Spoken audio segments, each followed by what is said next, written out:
acheté par le gouvernement du Québec dans le début des années 1970, devenu un parc en 1985. Le Parc national de l'île Bonaventure et du Rocher-Percé a été créé à cause de ses caractères d'exceptionnalité, c'est-à-dire la géologie, le patrimoine bâti, l'histoire et surtout sa fameuse colonie de passants.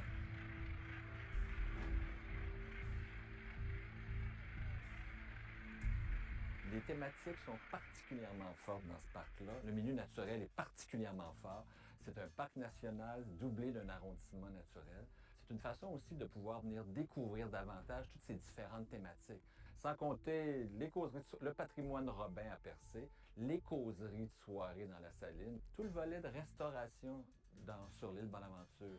Donc, une île exceptionnelle, un programme d'interprétation qui met en valeur tout ce patrimoine-là et une invitation à venir découvrir, à venir goûter tout ce patrimoine bâti et naturel.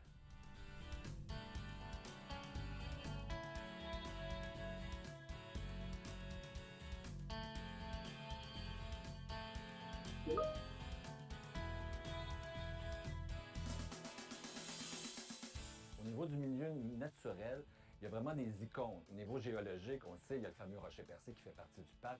Au niveau géologique, c'est une cathédrale de pierre qui date là, de 300 quelques millions d'années, à l'intérieur duquel on va retrouver entre autres une centaine d'espèces de fossiles, mais aussi partie prenante du refuge d'oiseaux migrateurs. L'île Bonaventure, le Rocher-Percé, c'est à peu près 250 000 oiseaux marins. La niche écologique y est pour quelque chose, hein? Les substrats, que ce soit le conglomérat de l'île Bonaventure, la formation géologique, ou les schistes, les calcaires du Rocher-Percé, où les oiseaux vont venir nicher, alors que ce soit des fous de bassin, des goélands marins, goélands argentés, des petits pingouins, guillemots à miroir, guillemots marmettes, 250 000 oiseaux marins qui viennent nicher. Ils sont sur l'île, sur le rocher aussi parce que milieu isolé, meilleure protection, mais aussi à cause de la nourriture. Imaginez, les fous de bassin, 110 000 fous de bassin sur l'île Bonaventure, qui mangent à peu près 500 grammes de poisson chaque jour. Ils sont ici depuis le début avril jusqu'à la fin octobre. Imaginez, c'est des tonnes métriques de poissons. Les fous de bassin revêtent un intérêt plus particulier. Vous savez, c'est la colonie de fous de bassin la plus accessible au monde. C'est la plus grosse colonie mondialement. 30 de la colonie se situe dans la falaise, 70 sur le dessus du plateau. Donc oui, l'excursion en bateau autour du parc devient intéressante, mais de débarquer dans le parc, à faire le sentier 2,8 km pour pouvoir marcher jusqu'à la colonie de fous de bassin, et le spectacle, il est unique.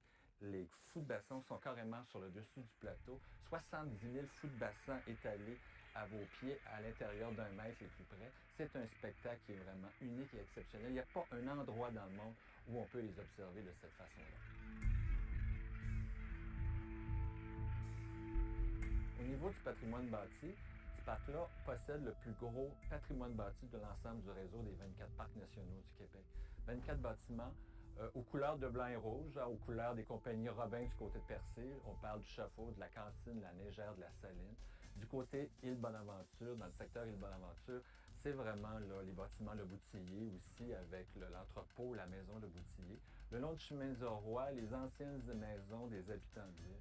L'idée, le principe, c'est de recréer l'esprit des lieux, de pouvoir emmener la clientèle à comprendre comment on vivait sur l'île Bonaventure, c'est qui les gens, des noms comme des broches, des walls.